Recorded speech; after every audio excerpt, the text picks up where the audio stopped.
You ever watch a room full of people celebrate something beautiful, while your body is quietly trying to kill you? That's what it felt like, sitting at my sister's wedding, hidden like a stain someone was too ashamed to scrub out. Beginning, The Hidden Sister. If you looked at the ballroom that night, you'd swear you'd stepped into a luxury bridal magazine.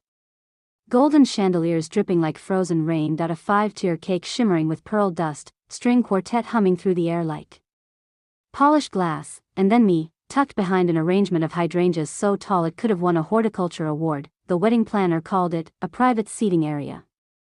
Translation: let's keep the sick one far from the cameras. What steroid bloating didn't distort, chemotherapy finished. I looked like a sketch of myself drawn by someone who barely remembered me. My sister, Celine, glowed in a dress that cost more than my last surgery. Her new husband, Grant, had that perfect lawyer perfection smirk that said, "This family photograph will look flawless, as long as she stays out of it." Every few minutes, someone would check on me, which really meant they'd come to investigate the creature in the corner. "Oh, Lila," my aunt cooed, plastering on a pity smile, "you're holding up so much better than we feared." Feared.as if my bald head and swollen face were a natural disaster they had to prepare for. Then my cousin leaned in, whispering so softly even God couldn't hear her, "You're really brave, coming here like this. With everything you've got going on." "Everything I've got going on, cancer. Stage 2. 6 months of treatment, but sure, everything I've got going on. To them, my illness was a schedule conflict. Middle, the toast that cut deeper than chemo. The DJ announced the speeches. My younger sister, Mara, floated to the mic looking like a rose petal come to life. When Celine planned this wedding, she said, she wanted everything to be beautiful and undistracted. Then her eyes slid toward me. "Some of us have had personal struggles this year," she continued, "but Celine has handled those challenges with such grace." Personal struggles, grace, code words for Lila's cancer was inconvenient, but look at Celine rising above it.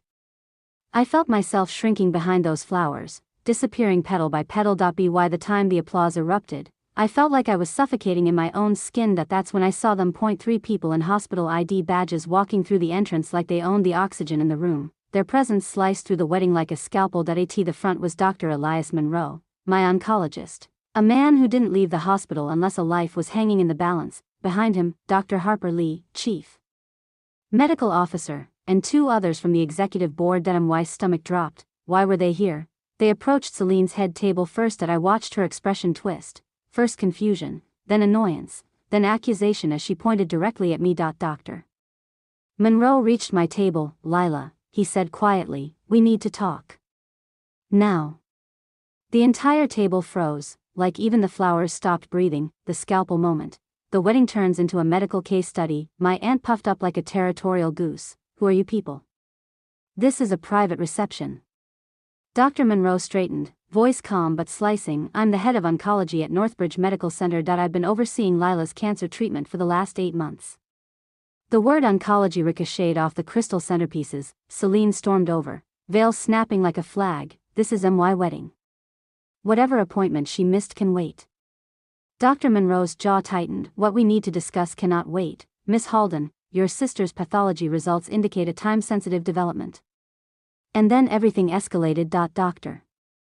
Harper stepped forward. "We've tried to reach Lila, but she's missed multiple calls. Given recent concerns about her emotional environment, we came directly." Emotional environment. A polite way of saying, your family is stressing her into non-compliance. Celine's voice sharpened. "Our family has been extremely supportive." "Supportive?" Dr. Monroe echoed. "You hid her behind flowers." You could hear the whole room inhale. He motioned his team over. Within seconds, they set up a portable projector. Celine practically shrieked, "You cannot show medical documents at my wedding." But it was too late. My scans, the black and white storms inside my body, were suddenly towering over the dance floor. Gasps rippled across the room. "This," Dr. Monroe announced, pointer steady, "was Lila's tumor at diagnosis. 4 centimeters. Lymph node involvement." Whispers turned into a wave of raw shock. Dr. Harper added, "Lila has undergone 16 rounds of chemotherapy, 30 radiation sessions, and 2 surgeries your family referred to as her little situation." At the words "little situation," something inside me cracked. Then the next slide appeared. My most recent scans, and for the first time in months, I saw hope on a screen. The tumor has shrunk by 90%, Dr. Monroe said, no metastatic spread. A near miraculous response. People clapped. At a wedding. For me, but it wasn't over. Dr. Harper continued, and because of this response, Lila has been selected for a groundbreaking clinical trial. Her case may change oncology worldwide. I felt the air thicken, even the chandeliers seemed to lean closer. My mother pressed a shaking hand to her mouth. We didn't realize. Dr. Harper's eyes turned cold. She seemed fine because she was protecting you, while fighting for her life. Climax, the truth they couldn't hide anymore. The wedding hall went silent. Then Dr. Monroe said something that tore through the room. In 25 years of treating cancer patients, I've never seen someone more resilient or more alone. Celine whispered, we didn't know it was that serious. I finally stood. You knew it was cancer, I said quietly. You just didn't want it to disrupt your centerpieces. No one breathed. Ending. The real miracle of that night. Dr. Monroe touched my arm. It's time, Lila. The trial coordinator is waiting.